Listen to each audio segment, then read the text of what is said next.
வெங்காயம் போட்டு மிளகாய், அப்புறம் கொத்தமல்லி, சீரகம், கொஞ்சமாக தேங்காய், அப்புறம் கருவேப்பிலை வரும்.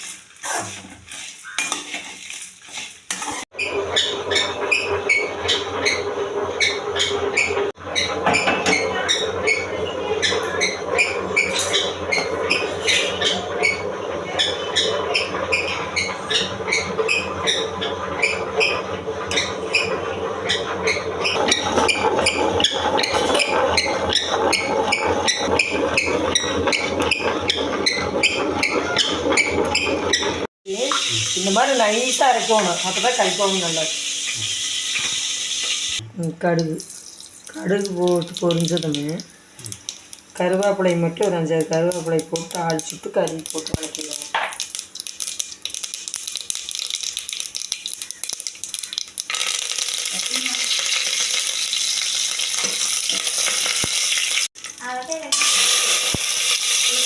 பால் ஆடிச்சு.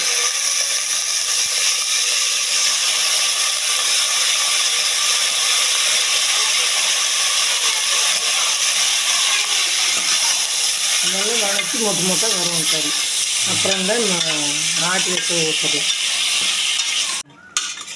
மொட்டை ஆனால் பச்சை வாசம் போன விட்டு கொஞ்சம் மிளகா போட்டு கொஞ்சமாக ஊற்றி இந்த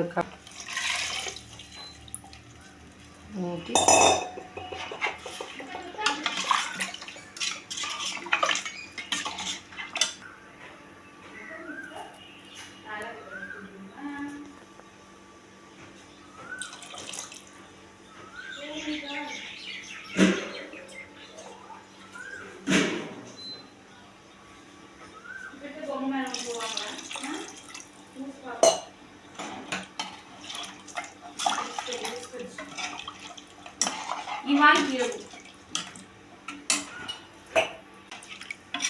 இது நல்லா கொதி வந்ததுக்கப்புறம் நம்ம சாறு சளி பிடிக்கிறதுனா எடுத்துக்கலாம். 2 டம்ளர் 4 டம்ளர் எண்ணெய் எடுத்துகிட்டு மறுபடியும் கொஞ்சம் மிளகா இது ஆட்டி வச்சுக்கிறது கொஞ்சம் ஊற்றி மறுபடியும் நல்லா ஒரு 1/2 மணி நேரம் நல்லா கறி வெந்ததான்னு பார்த்துட்டு அப்புறம் மறுபடியும் தாளிச்சுட்டு இறக்கிக்கலாம். கறி வேணும்னு வறுத்து எடுத்து வச்சுக்கலாம் தனியாக கிரேவி மாதிரி.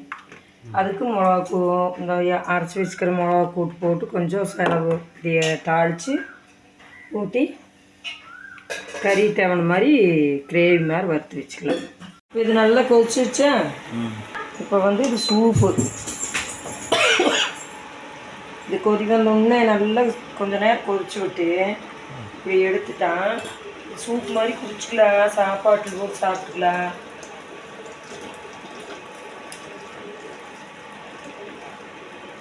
சாப்பாட்டில் வேணால் ரசமாட்டம் ஊற்றி சாப்பிட்டுக்கலாம். சளியெல்லாம் நல்லா கேட்கும். திரும்பி மறுபடியும் கொஞ்சம் மிளகு அரைச்சி வச்சுக்கிற மிளகு ஊற்றி நல்லா வேக விட்டு குழம்பா வேணாலும் வச்சுக்கலாம், கிரேவியாக வேணாலும் செஞ்சுக்கலாம்.